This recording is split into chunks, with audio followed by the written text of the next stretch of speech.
A few weeks ago, Mr. GHK Lall published a letter in the newspapers which gave a blueprint of questions which should be answered by all participating political candidates. First, for the introduction. A, who am I? I am Anthony Vieira of the Democratic People's Party. I entered our sugar industrial Boca Cadet in 1963. By 1966, I was appointed Field Superintendent Technical of Vorsel's Estate. By 1976, I was appointed Estate Manager. By 1982, I became Guyana's first television pioneer, VCT Channel 28. I started publishing the 20th Evening News by 1992. I was a director of the Caribbean Broadcasting Union in 2000 when we merged with Ghana to create the Caribbean Media Corporation, the CMC. In 2006, I became a member of Parliament, and in 2020, I was appointed as an agricultural consultant to the Ministry of Agriculture. So, why should the electorate trust me? The electorate should trust me because even though I am a prolific writer and commentator, I have never been accused of lying to the public. They in fact regard me as a no-nonsense straight talker. Also, public money does not attract me. For example, even at my advanced age, I take no pension from the state, nor do I even take my parliamentary pension. And when I was a parliamentarian, I gave my entire salary to the party which nominated me to be in Parliament. I have decided that it is time we have some integrity in government in this country. If we make promises, we must keep them. And we must realize that we are only the guardians of the people's money. And so I will seek to remove all corruption and shenanigans from the running of this country's affairs. How am I different from my opponent? Well, I only tell the truth. I do not steal. I keep my promises. I have always been regarded by the public as a competent and intelligent man with specialist knowledge in broadcasting, agriculture, especially sugar and aquaculture.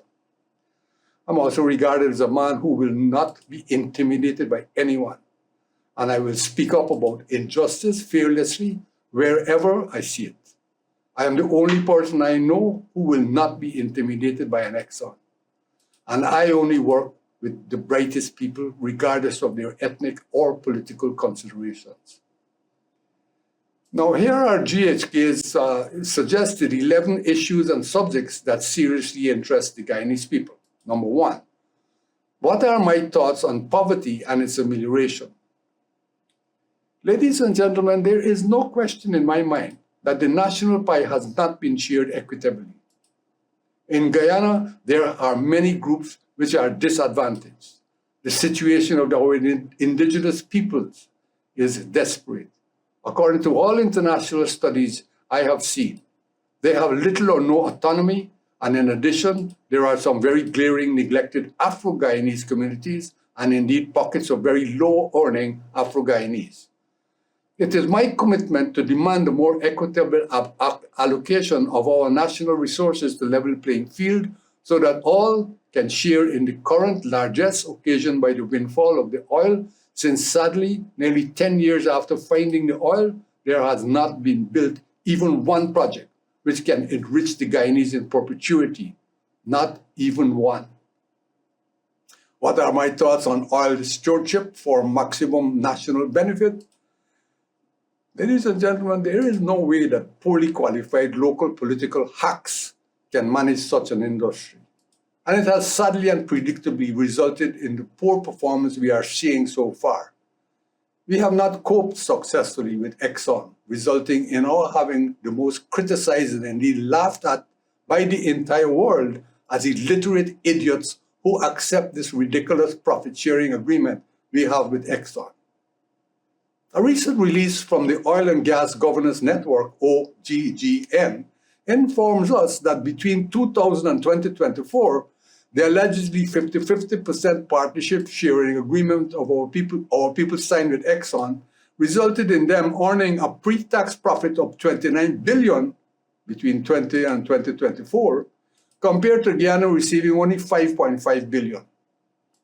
these rapacious companies, led by Exxon, took out 5.27 times more money than the people of Guyana who own this oil. The incompetent government officials here have time and time again operated as if they are working for Exxon rather than for you and me. The Ministry of Natural Resources must immediately be overhauled to be managed by competent local and more especially international employees who are capable of properly managing a world-class oil producer, which we have become. Exxon must be forced to renegotiate the contract, and it must be replaced with one which gives Guyana and Guyanese a fair share of the exploitation of its natural resources, that is, a legitimate 50%.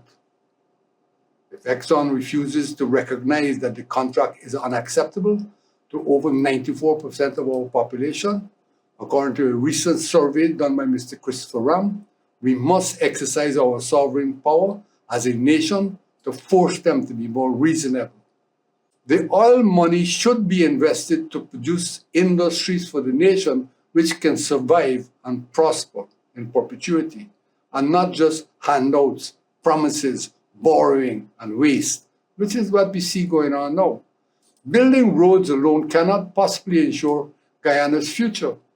Hydropower will, aquaculture will, better infrastructure for our farmers will, better collaboration with Brazil will, better use of our bauxite will, to produce aluminum and not bauxite ore. We must ensure that rice especially, which is a perfect crop to be grown on our low-lying, badly drained, heavy clay soil on our coastal region, must be improved and expanded to allow the farmers to compete more effectively with international competitors. The best minds in the country, along with competent and relevant international advisors, should be addressing these issues, and Gaisuco must be helped by a competent international management team to pilot it through the current poor attempts to introduce a system of mechanical land conversion which is machine-friendly. What they are doing now is totally nonsensical. The third question GHK wants us to answer is, what are my thoughts on corruption complex and its demolition? It's essential to address the sad state to which we have descended. Corruption starts at the top and establishes over time tiers of corruption downstream. A thieving boss can't tell his subordinates not to steal. The finger can point up just as easily as it could point down. So to eliminate corruption all down the line to the bottom of the corporate government ladder, clearly, therefore, we must eliminate corruption at the top of our political structure first. For what are my thoughts on national healing and long-term reconciliation beginning now?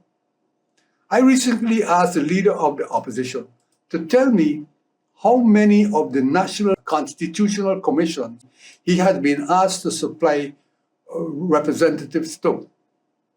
His reply was none.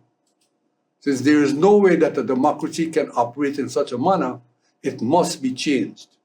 The secrecy with which our national business is conducted must be removed. It only fuels incompetence and corruption, and the opposition must be given the respect it deserves and should have representation on the constitutional commissions, commensurate with their seats in parliament.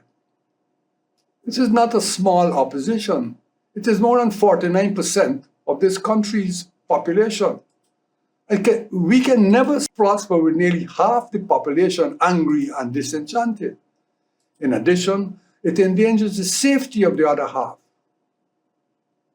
The fifth question GHK is asked, what are my thoughts on Venezuela strategy? Ladies and gentlemen, I am fundamentally of the view that the United States has issued enough warnings to curb Maduro's making empty threats about what he intends to do to Guyana. So my position would be to work as closely as possible with the representatives of the international community, especially the USA and Great Britain, until the International Court pronounces on the border controversy. Sixth question GHK asks is, what are my thoughts on ethics and its application to our leaders? Our politicians violate and bend our laws daily and with impunity, raising serious questions as to the independence of the judiciary. Being in power in this country has become the most effective pathway to extreme riches. Our politicians are carving up the national pie for themselves and their friends, and they do not seem to be accountable to anyone. It has created some of the wealthiest men in this country since 2000, with the rising of Jack Dale to the presidency. Question number 7 is, what are my thoughts on institutions and their independence? Ladies and gentlemen, democracy cannot be interpreted to mean that only the party which won 50.7 of the seats in the 2020 election must dominate all institutions and totally exclude the other 49.3% of the opposition from any participation in the national decision-making process. Legislative and other measures must be put in place to change this winner-take-all policy we are using now. Calling it a democracy is a farce. Simply having elections every 5 years cannot produce a democracy. Ladies and gentlemen, you can't have democratic elections to determine who will be the dictators for the next 5 years. And that's what we have. The 8th question is, what are my thoughts on the Constitution of paramountcy? Ladies and gentlemen, the Constitution must be the supreme guide for all national activities. And since our Constitution is founded on a socialist model, it has no place in a democracy. Constitutional reform is a must for Guyana at this juncture. If we are to remove ourselves from the dictatorship which has become our norm since 1980. 9, what are my thoughts on crime management? All political control of the police must stop. The force must follow international norms in a democracy to protect and serve all the people without fear or favor. The international definition of a police force in a democracy is as follows. 1, the force must be subject to the rule of law rather than the wishes of a powerful leader or a party. 2, it can only intervene in the life of citizens under limited and carefully controlled circumstances. And 3, it is accountable to the public which it is mandated to serve. In my opinion, the Guyana police force today meets none of these criteria. We have a police force which is completely demotivated, disenchanted, and dysfunctional, and has even become a part of the criminal underworld, a facilitator of money laundering and drug smuggling. Every day, police officers are being charged for drug trafficking, money laundering, abuse of power, and even murder. We must undo all of that. Weed out the offending persons, establish a no-tolerance policy for failure to carry out their stated mandate to protect and serve all the people of this country, and must restore the morale, commitment, and independence of the force. I would reinstate people like Paul Slow and at the Police Service Commissions and disallow any attempt by anyone to interfere politically with the operation of the force, and to promote ranks based solely on seniority and merit, and not as a political reward for administering the law differentially to the party members in office. I would demand that the force manage its own affairs within the laws of Guyana. I would be unable to tolerate any rank administering the law in a lopsided manner because of ethnic or political considerations. Then, what are my thoughts on indigenous rights and dignity? I am of the view that much more autonomy should be given to the indigenous people. I will remove the Ministry of Local Government from such full control of the Amerindian communities and allow more autonomy in the way they must operate in the interior lands they are entitled to hold, with adequate say-so on how mining must be conducted in their areas to protect their environment. Is one area I think that is most important. Recent declarations by members of the Amerindian communities informs me clearly that some are being coerced by central government for political purposes. Much better operating tools must be put in place to allow them to function socially and economically without the interference and coercion of an unfriendly central government, which is what I see going on now. 11, which is the final question, what are my thoughts on minimizing fear of government? In a true democracy, there would be no fear of the government. Also, in a true democracy, the executive does not control the judiciary. A government must be held accountable to the laws of the land and will take all policies of the current administration guarantees that the opposition is not given the tools to legally challenge any action of the government, even when those actions blatantly and consistently violate our laws almost daily.